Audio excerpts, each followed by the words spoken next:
Welcome, mademoiselles and monsieurs. What we have for today and for tomorrow as well, for this weekend, we have a couple of videos, completely subjective and up to interpretation.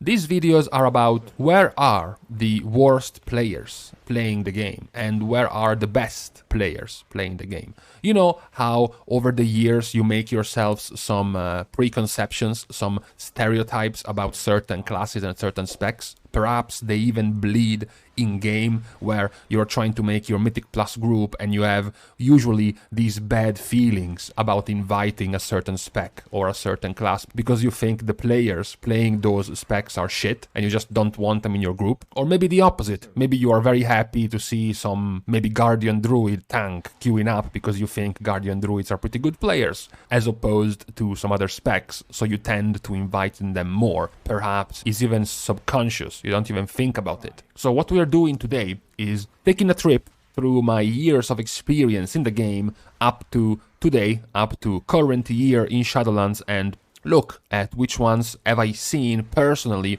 be played by some pretty shit players, by some pretty bad players. It doesn't matter which one do you think could be the explanation. Do you think the spec is very easy, so it invites newer players, less good players overall, so it's easier to look bad on a certain class or spec because it's very simple, or maybe because you genuinely think the specs are being played by terrible players, or perhaps is something completely different. Perhaps it might be the attitude, it might be their mental, the personality of the players that you ended up experiencing playing these specs. All these possible theories make up your overall idea about which players play certain classes and certain specs. So we have our tier list here, which starts from the lowest of the simians, the lowest of the monkeys, all the way up to a pseudo-human, the Homo sapiens. So there is quite a bit of room in between for all the different types of classes and specs. And this is purely for how often have I seen in my experience these specs being piloted by bad players. How often did I have bad experiences with these types of specs? It doesn't necessarily mean that these specs cannot also be populated by very good players, which is what the video for tomorrow is going to be. For example, it might be perfectly possible that the same spec has the most big brain, high IQ players and the worst players all in one. So we start our list, our journey with Warrior. With Warrior, I always noticed a divide. Whereas Fury Warriors and Prot Warriors, when I had my encounters with them, have always been serviceable. They haven't really struck me out as being particularly brain dead. I did actually witness them being able to tie their own shoes, for example, so they were okay. The outlier on the Warrior class for me has been Arms Warrior. I've always seen Arms Warrior as being less pleasant to be with compared to the other two Warrior specs for some reason. Perhaps, as we pointed out before, perhaps is how simple the spec is. Maybe it attracts certain types of players that don't really fit well with me. Meanwhile, where I had better experiences with overall has been with Paladin over time. Red Paladin, despite their bad PR, I have to say, Red Paladins don't really have a very good PR department for themselves. I actually had some pretty good experiences with them. I never found them to be as bad as the stereotype would claim. To be fair, I still had a better experience with the two other specs of Paladin, Holy and Protection. Now, to be true, I have generally been having a good time with those specs. It doesn't look like they were particularly incapable and skillless when I was around them. So in general, for me, I mostly have better times when I am around Paladins. When I don't have a better time, usually, is when it comes to Demon Hunters. Well, as I pointed out, this could be one of the bad situations that can happen based on the popularity. The specs are very popular, which end up making them played by many people, and you know, where you have lots of players, you also have lots of bad players. So this is a pretty expected result, at least for me, not to mention the whole aesthetics, the whole selling point behind Demon Hunter being some very edgy teenage dream that ended up and not making me have the best of experiences with them. Demon Hunters, to be fair, I had worse times with Havoc than I had with Vengeance, especially when some of the specs are very meta. You get to see lots of them, even by people who, you know, maybe they want to play them just because they are meta, even though they are not particularly good, and they end up not really performing as well. On the other hand, when it comes to Death Knights, I also had some pretty good experiences with them, surprisingly, because Frost has been very niche, very underplayed compared to Unholy, which has been very popular at the start of Shadowlands, and over time it's getting less and less played. But even when they were popular, even when they were the spec to play in Mythic Plus, I actually had good times with Unholy. They were far less prone to triggering me and to making me curse them over time than I would have expected, I would have assumed. However, of the DKs, I still had a better time with one other spec, which is Blood. Blood is our first spec that manages to evolve into the Homo sapiens genome. These beings have been able to go above and beyond. They don't just use a pointed stick to kill the animal, to eat their meat and use their pelt as a coat. They can even use agriculture. They can even stop being nomadic tribes and start settling in one place. So that's very good of Blood DKs. Usually they are the most, I guess, normal tanks I have seen, less prone to being schizos and to having some outbursts left and right. That's at least what I have seen in my travels in the game. We can continue this good trend by moving into Druid, because Druid also has some specs that I had some pretty good times with, which is Feral and Guardian. Despite the memery about Feral being underplayed and all of those things that the poor guys get for playing Feral, I actually had pretty good times with it. After all, if you play a spec that is so underplayed, there must be a reason why. Perhaps you are more well suited of people not really asking too much of you, people not really flaming you for doing badly because, well, you're playing Feral, how good might you do? So maybe you are more well adjusted than, say, a Havoc Demon Hunter. The same goes for Guardian Druid. Guardian Druid has been hibernating for quite a while. It's only recently in this tier that they have become more and more popular, especially in Mythic Plus, but overall I have had some pretty good times with Druid tanks as well. Unfortunately, there is also the other half of Druid, Balance and Restoration.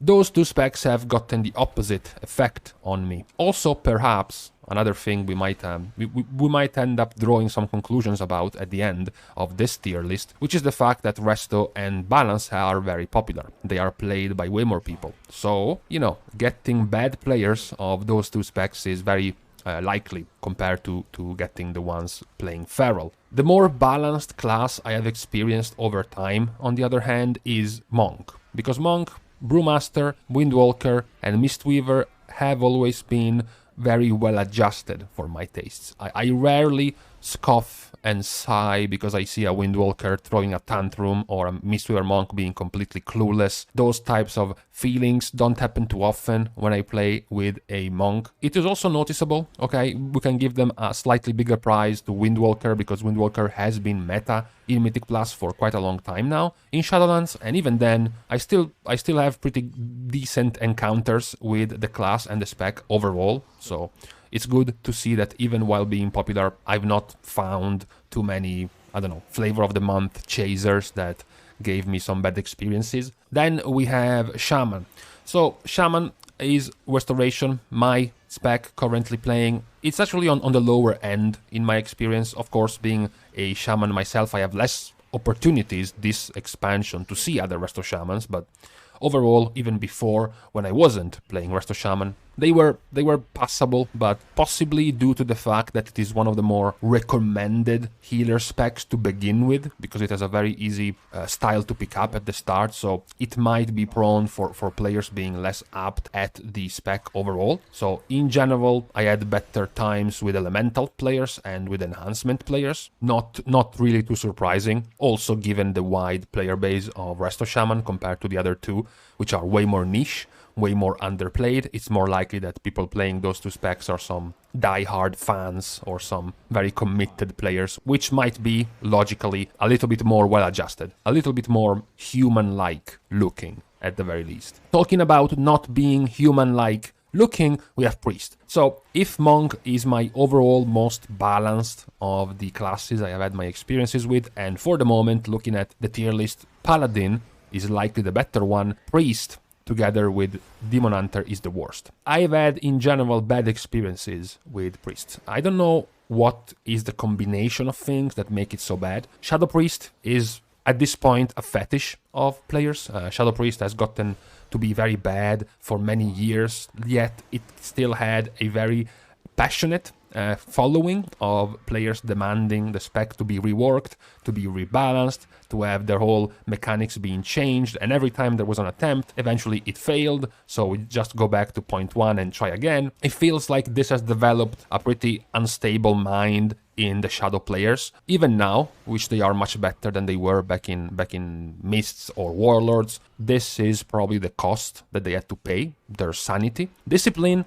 I am chalking it down to being more complicated. I'm chalking it down to the spec being more complex to play, which is prone to having, players making more mistakes, making more of a fool out of themselves and looking bad. That's, I think, what it is. Then there is Holy Priest. So I don't want the HR department to come after me. Also, we have seen recently what the department has been doing at Blizzard. Very, very important work. I mean, censoring and removing the fart emote is some serious business. But I have to say, it is possibly because the amount of girls playing Blood Elf female Holy Priest with a very cutesy set. Yes, that is all very cool, but then you also have to click your abilities. And generally speaking, that's when I had my worst experiences with it, which is also kind of confusing because Holy Paladin is also a pretty popular hotspot for girls playing WoW. Maybe it's because Holy Paladin is very meta. It's very flavor of the year, flavor of the expansions. So it is also more populated by hardcore or competitive players. You are more likely to see those playing the game if you are raiding, if you're doing Mythic Plus. Whereas Holy Priest isn't really and hasn't been in a long time. That might be the reasoning.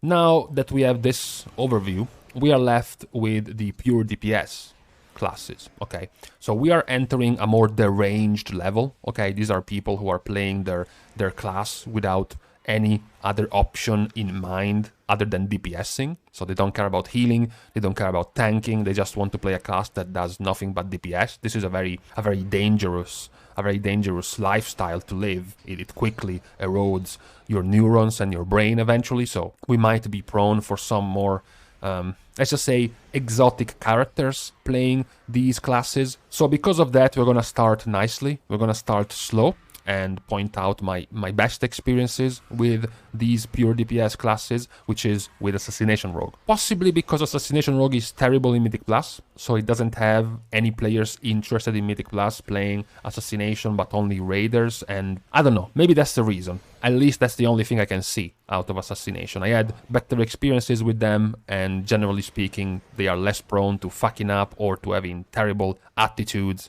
as a person, whereas for the other two rogue specs, a little bit less.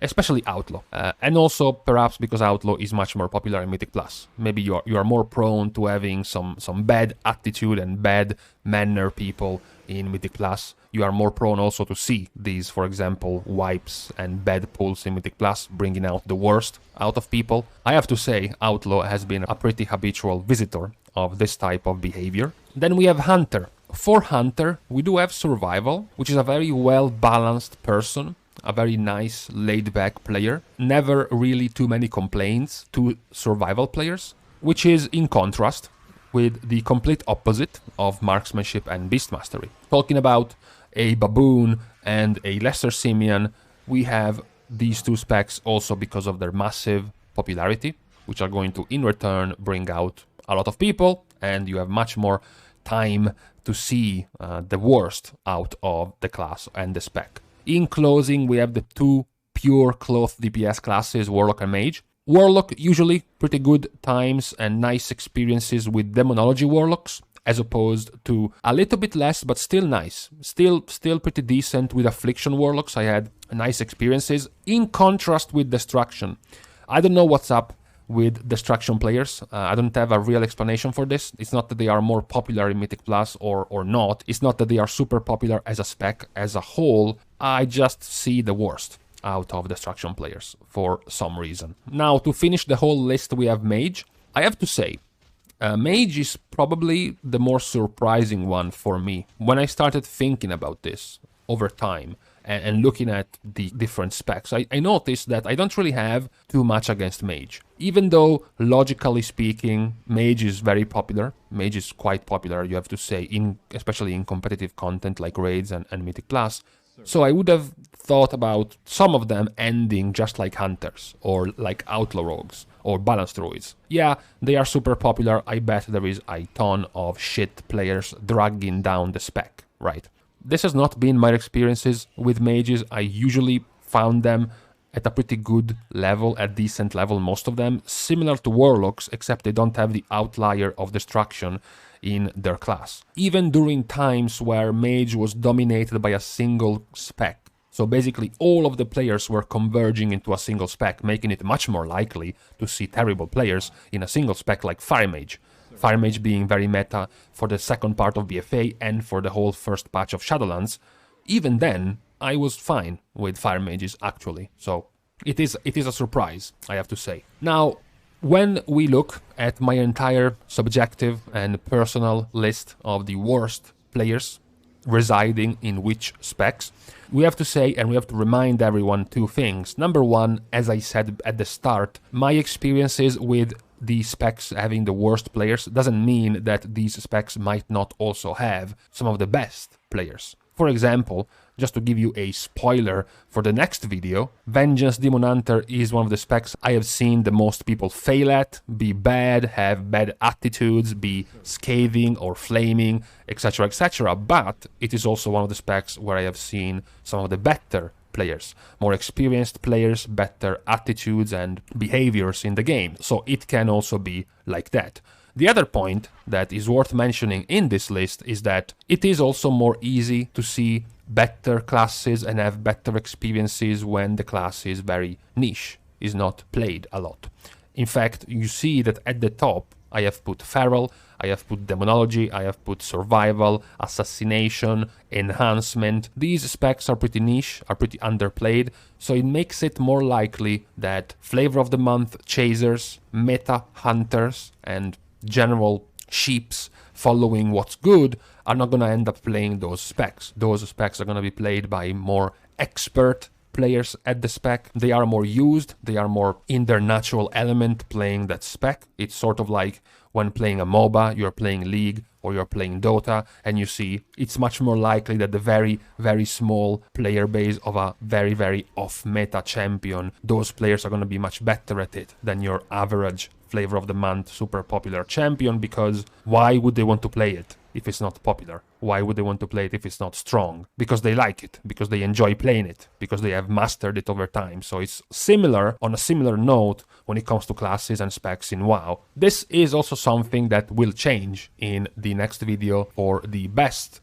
players I have seen. The fact that fewer players play Feral than Shadow Priest doesn't mean that I haven't seen more better Shadow Priest players than Feral ones. So we will leave that for the next video about this. For now, we can stop right here at my tier list of worst players for each of the specs in the game. Let me guys know what you think about this. Of course, everyone is going to have its own opinion on the matter. Many of you will have very different types of encounters. You know, maybe raiders only will have a completely different outlook on this. Maybe people who only do Mythic Plus will have a completely different outlook on this. And maybe people who only do PvP are going to have a completely different look at all of these specs because they have encountered different types of players, which is expected. So curious to see which ones would be your biggest changes compared to this list, if it just went by your own perspective. For now, however, we can stop here. Thank you guys for watching the video. If you've enjoyed the content, leave a comment down below,